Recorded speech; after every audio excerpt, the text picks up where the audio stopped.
Yo, what's good guys? Sarah16 here, and I'm back again with another title update. And obviously we're getting no communication from the EA community managers after what happened a couple of weeks ago with the hacks. So we're having to find this information ourselves on the forums, but obviously a lot of people are tweeting about it and sharing information, so we are all discovering it. But it's patched update number 7. And this one looks pretty good. It's a pretty small update, but I think it's some much needed changes, and it appears that they seem to be listening to us. If you do want to look at this title update yourselves, I will put a link to it down underneath in the bio section, in the description bit, so you can have a read of it yourself after the video. But I'm going to go over it quickly. It's probably going to be short and sweet. There's not that many changes, just a few kind of much needed changes based on feedback I think that EA have had. I think that it shows that they are listening to us, even though there's no communication at the moment. They're clearly reading the forums and listening to the feedback and making changes that people are asking for. So let's jump right in and have a look. Here we go. So here it is, FIFA 20 title update 7 by EA Gizaro, the mysterious man himself that you can't get hold of. Hey FIFA fans. The latest title update for FIFA 20 is now available on PC and will be available for PlayStation 4 and Xbox One at a later date. So I'm thinking that this is going to be out before the weekend because we've got a tournament on over the weekend, and I think these changes are probably going to be pushed through in time for that tournament, hopefully to make it more exciting. So we'll jump on in, let's have a look. So the first off, we've got gameplay general. So made the following changes. Increase the effectiveness of shots taken 15.24 metres or 50 feet closer to the target. So, these shots were now less likely to be impacted by error. The impact of the ball velocity and the vertical ball velocity on all types of shots inside the box has been reduced. The target inside in this context, the exact location of where the ball is expected to go, determined through a mixture of directional input and a shooting assistant setting. So it's going to be more accurate from what it says there. The change is intended to bring shooter closer in line with how it's portrayed on the real life pitch. So I think this is probably reverse of the changes they made in the not the last patch, the one before, where they kind of decreased accuracy of shooting inside the box. Because before that update, I think it was update 4. If you got through and you got the ball in the box and you had no one around you, you had plenty of time. You've done some good football. You created an opening. You should be rewarded for that. Currently, you're not getting rewarded for that. Players like Mbappe, for example, Ben Yedder, who I've been using over the weekend, will be missing these kind of chances inside the box when really, in real life, if they get given a chance inside the box where they've got no pressure, they've got plenty of time, 9 times out of 10 they're going to be scoring it. But currently, you're probably looking 7 out of 10 times it's going to go in, unless you kind of abuse the meta a little bit and obviously go for like the near post positioning shots. But then you've got to kind of create them chances and work them chances to take advantage of that where you shouldn't have to. You should be rewarded for good gameplay to create openings for your players in the box in any position, and expect to be able to score if you place it in the right place, the right time, with no pressure and so on, and it should go in. So hopefully them changes make that difference, and you should see a lot more high scoring matches for people that do create them chances inside the box. And also, I hope that this kind of reduces the drop back meta, the auto block meta, because if you get a shot now inside the box, you get a chance to snap shoot that off with, if there's a little bit of pressure or no pressure whatsoever, that you're going to score it. And it should make it less frustrating when you are playing the kind of players that play everyone back, as over the weekend league, you play a lot of them. So we'll see how it works out when the patch comes out and see if it does make a difference. But a good change, and something that we've all been requesting since the change shooting when they didn't need to previously. Right, the next one. Improve accuracy of ground pass when performed in easy passing situations. An easy passing situation generally occurs when there is no pressure or interference from defending team, and when a pass is performed at a reasonable angle and distance. This change does not impact free passes and lob passes. So, I think a lot of people were complaining about the fact that when you got the ball and you had no pressure or interference, like, so for example, you do a quick ball to someone in the middle, you want that player to instantly ping it out to someone to the left or the right of them. Currently, you've got to pass that player in the middle, take control of it, turn, then pass, and it causes a few problems for people who do tiki-taka. It reduces the effectiveness. I can't even speak. It improves the effectiveness of 4-1-2-1-2, being able to do that kind of passing. Obviously, currently you can't tiki-taka. You cannot pass it, and pass it again when you've got no pressure on your players, because you have to take control of the ball. You have to take your time to pass it again to the player that you want to, because currently the passing is really inaccurate and the high rate of error causes issues with that. So I'm hoping that this change kind of improves the kind of speed of which you can pass and create play when people aren't pressuring you. And again, this totally goes back to the drop back meta and players who are happy to sit back and not put any pressure on you and control one player. If there is more assistance, I guess, when you're passing, and more accuracy when you're passing with no pressure, it should speed up the way you can create moves and create openings and break down drop back again, and people not putting pressure on your players. But we'll see what it does. We've had changes like this in the past that it sounds great, it sounds like what we want, and it's not really made that much of a difference, but hopefully it has. I personally don't have a major issue with passing. I've got used to how it works. I've got used to kind of taking control of the ball, taking my time, passing it around. But it would be nice to be able to mix it up, do some pass passing as well as some slow gameplay, and pass it around. So hopefully this will help me kind of make me play more diverse, but we will see. We'll see how it all pans out. The next one, increase the speed of ground passes performed during goal kicks, free kicks and corner kicks. Okay, so I would say this isn't anything major. I'd say this is a little change, probably based on feedback from the community. I totally agree with the goal kick ones. At the moment, it feels like all you can do on goal kicks is do a long ball to a player on the right, the left or in the middle, or call your players really short and hope that you pass it fast enough and the other player don't get it. So hopefully for the goal kicks especially, that this will mean you can mix up your goal kicks a lot more and you can keep hold of the ball a lot more, because currently, what is it, like 50-50 if you're playing someone decent who knows how to defend goal kicks, that you're going to keep the ball and be able to build up a play.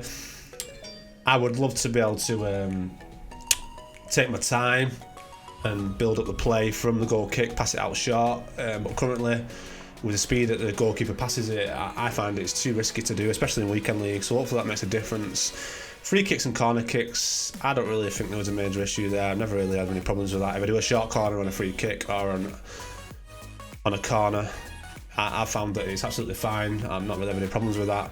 But again, it can only help improve the speed at which you take free kicks and take corner kicks, because the passing is going to be a lot faster, but we'll see. We'll see how it turns out. Right, this is a big one. This is a big one. Penalty takers will no longer move their heads once the shot action is performed. This is the one that we've all been wanting, and this should have been gone in FIFA 19. I don't know why it's took them this long to kind of make this change. I really don't. The penalty taker's head will lock to the middle once the run-up begins. This change did not affect the ability to continue aiming the kick during the run-up. So basically that means that once you press shoot, you can aim it wherever you want and the head's not going to move. This is like massive, absolutely massive, because now you can press shoot, start the run-up, take your time and take the penalty exactly where you want to do it, without having to just wiggle your stick, move it left and right, try and put the opponent off with head movement, or just play it down the middle. This should make penalties fun again. It should make it a skilled meta. If you're good at taking penalties, you're good at placing it, and you're good at timing it, this is massive for penalties, especially when it comes to like weekend league. You get to penalty shootout, you're thinking, oh no, penalties, lads. It's just, it's luck at the end of the day. A lot of it's luck on penalties right now. There's not really much skill involved. A lot of people who are doing videos on penalties showing obviously moving it left and right and keeping it down low and hoping that you choose the right direction. So I'm really pleased that they made that change. I think it's a much needed change, and I'm surprised it's took them this long to make the change, to be honest. But again, hopefully it's the start of things to come with EA listening, because all of these changes here in the gameplay are all things that have been fed back to them, that we the community have complained about and wanted fixing. So that's a W. Well done, EA. If it's done right, it's a major change. Right, let's check if there's anything else. Okay, address the following issues. Instances of a user-controlled player not being able to manually switch to a different player during a standing tackle situation or action. This issue affected player switching when the right stick and the player switch button. So, I mean, read into that what you will. That in the grand scheme of things just basically says that they've improved player switching, whether using the right stick or the player switch button, and the accuracy and the speed of it happening.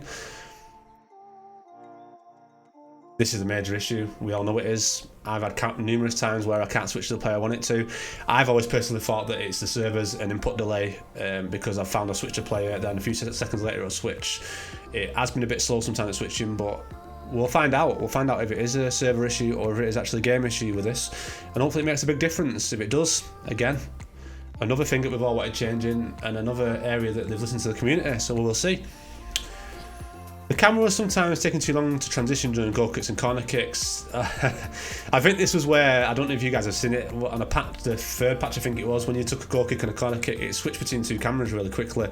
And obviously that then caused the transition to slow down between the kind of camera that you use to actually take the goal kick and the one where it transitions to that camera, meaning that you had to wait before you could take a goal kick in a corner. You couldn't do it fast because of that transition. So that's just a little bug I think they've just fixed there. Next one. Slightly increased impact of high attributes on error reduction for certain regular shot situations such as high powered and under pressured shots. This change impacts all shots including finesse and chip shots. So again, this probably jumps back to the initial bit, you know, the changes on shots up there. That's basically saying that currently, if your player's got high attributes on shooting, it's going to reduce error reduction for situations where they're using high power or under pressure. Combined with the first change on improving shot accuracy and the ability of your players to kind of shoot where you want them to inside the box, this could be really, really good. You know, if you've got players like Mbappe, you've got players like Neymar, you've got players like Messi, you've got Cristiano Ronaldo, you've got Eusebio and so on. That can only increase the value of these players if these changes make the difference and meaning you're going to be banging in more goals.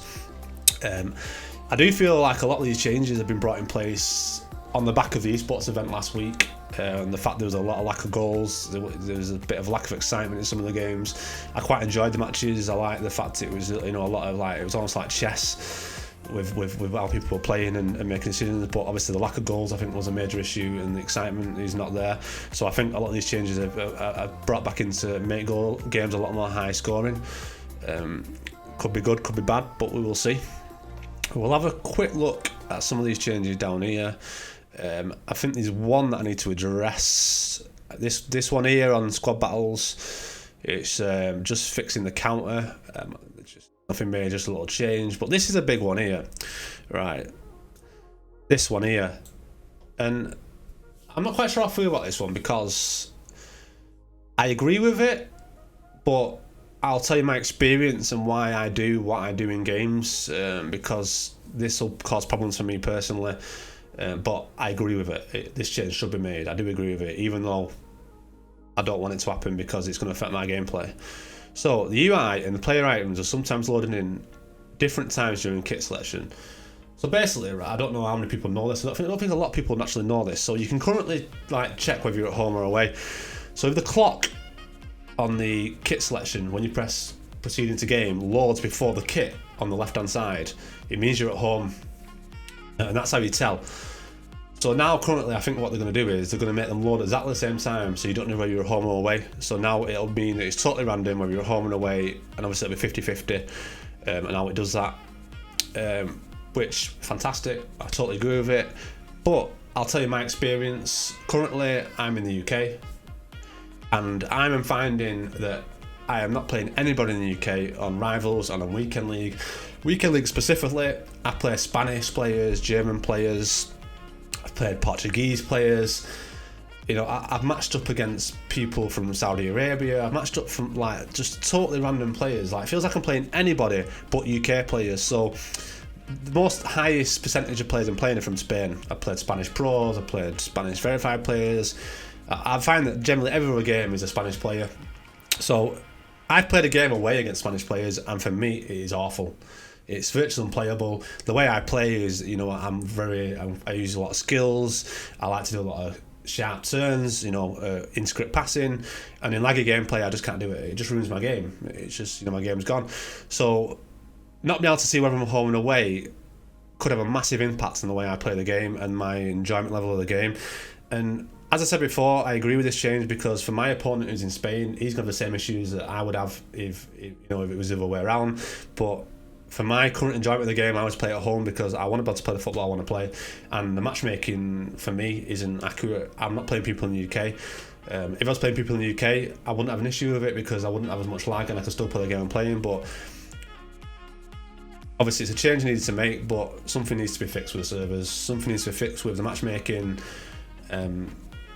because I shouldn't be playing people in Spain every game. Just shouldn't be happening. So we'll see if we can still work out. We're playing home and away. I know it's a bit of a sticky subject to talk about because some people don't really agree with it. Some people, don't like the fact that people play at home, but people won't have to play at home if the servers are fine. People won't care. If the servers are fine and the gameplay was good and the matchmaking was right, people won't care about playing at home. They'll just play. So, it is what it is.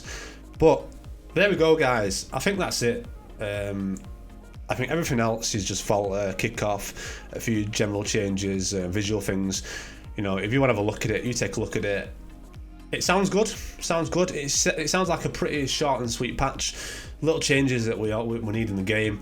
We'll see how it plays out. Hopefully it drops tomorrow, and I'll be streaming live on Twitch TV, CR16 on Twitch TV. If you want to come and check out the gameplay, if it is live, I'll try and get on a bit earlier, and we'll stream it, see what it plays like. I'm also live 6 days a week, guys, so don't forget to come over and get involved. Currently, the stream's going absolutely fantastic. We're getting a really good community in there. Come and get involved. Also, if you enjoyed the video and you want to see more videos like this, don't forget to like, comment, and subscribe as well, and all that good stuff. And I'll see you in the next video. Have a great week, guys.